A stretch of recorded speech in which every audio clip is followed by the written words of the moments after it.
다니엘 10장 1절부터 9절 말씀입니다. 함께 읽겠습니다. 바사왕 고레스 제3년에 한 일이 벨드사살이라 이름한 다니엘에게 나타났는데 그 일이 참되니 곧 큰 전쟁에 관한 것이라. 다니엘이 그 일을 분명히 알았고 그 환상을 깨달으니라. 그때에 나 다니엘이 새 이래 동안을 슬퍼하며 새 이래가 차기까지 좋은 떡을 먹지 아니하며 고기와 포도주를 입에 대지 아니하며 또 기름을 바르지 아니하니라.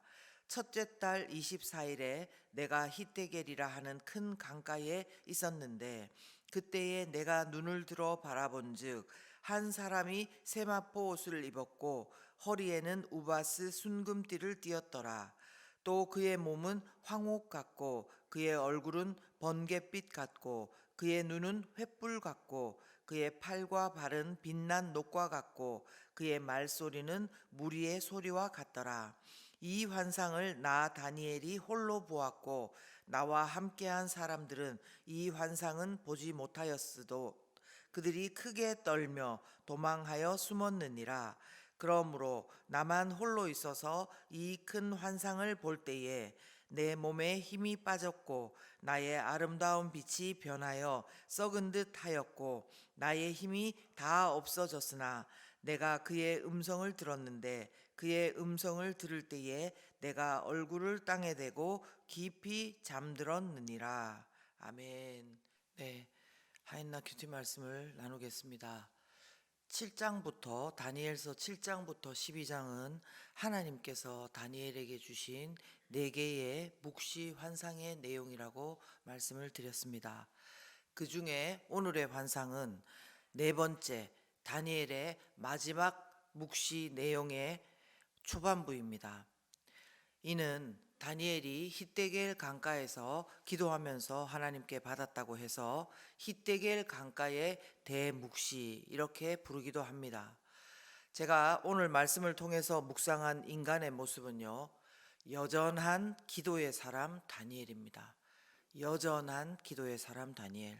그리고 오늘 말씀을 통해서 묵상한 하나님의 모습은 깊은 기도를 통해 또 보여주시고 그리고 만나주시는 하나님입니다. 깊은 기도를 통해 보여주시고 만나주시는 하나님. 1절에 보면 성경은 먼저 다니엘이 묵시를 언제 받았는지를 기록하고 있습니다. 우린 여기서 묵시가 있었을 때쯤의 배경뿐만 아니라 대략적인 다니엘의 나이를 짐작해 볼 수 있습니다. 거기 말씀에 나오기를 바사왕 고레스 제3년 이렇게 되어 있습니다. 이 해는 BC 536년입니다. BC 536년 다니엘이 약 85세 정도 되었을 때고요. 이때는 고레스 왕이 유대인들에게 그들의 땅으로 돌아가도록 해방과 귀환의 명령을 내린 직후가 되겠습니다.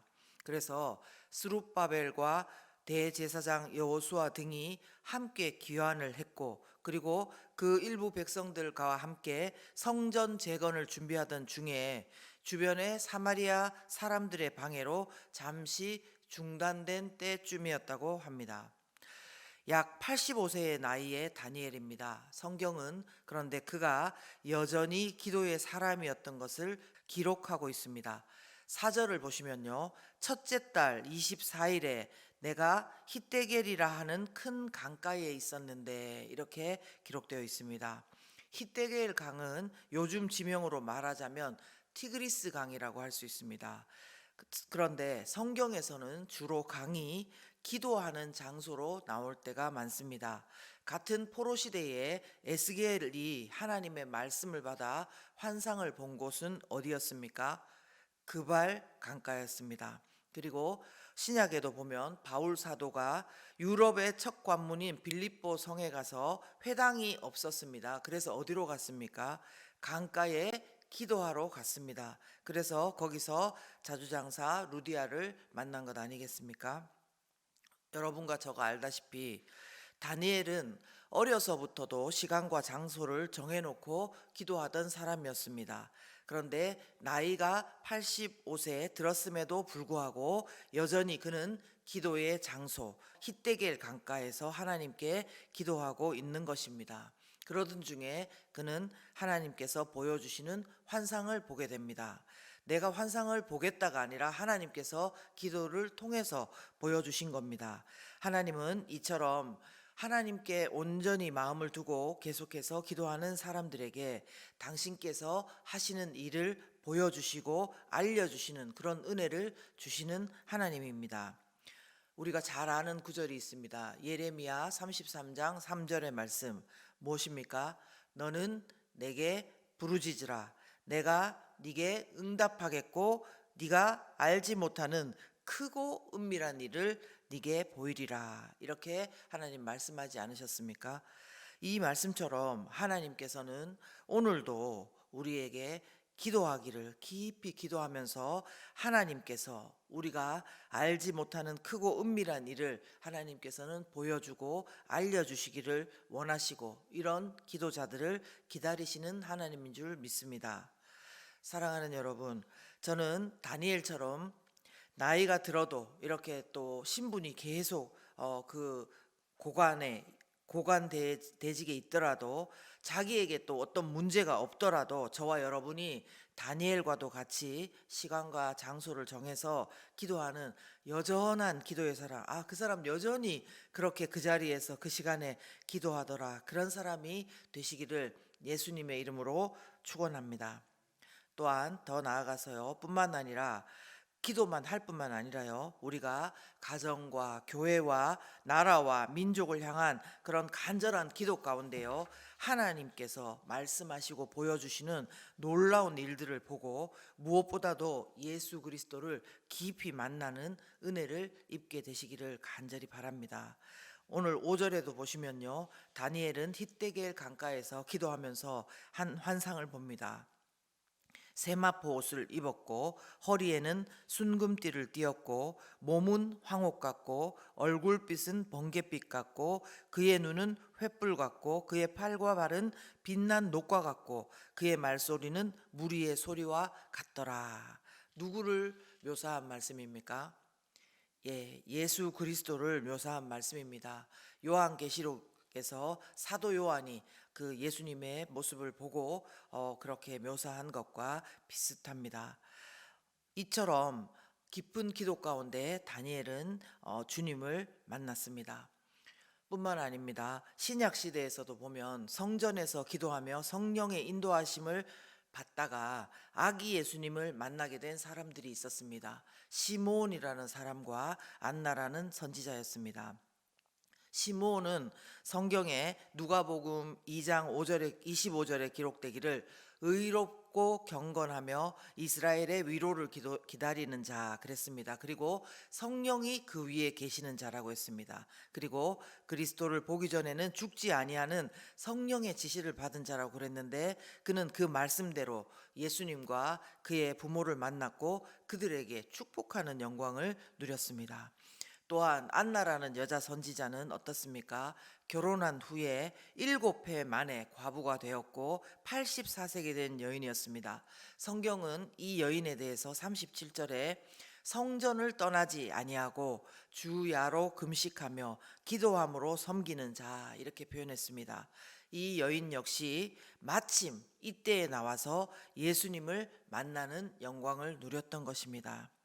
이 아침에 시간을 구별하여서 기도하는 여러분 모두 가운데 깊은 기도 속에서 예수 그리스도를 만나서 친밀한 교제를 누리시기를 예수님의 이름으로 다시 한번 축원합니다. 네, 한 걸음 더 나아가서요, 다니엘은 시간과 장소를 정해서 기도하고 하나님께서 보여주시는 놀라운 일들을 본 사람일 뿐만 아니라 무엇보다 하나님의 마음을 담고 기도로 하나님과 사람을 섬긴 사람이었습니다.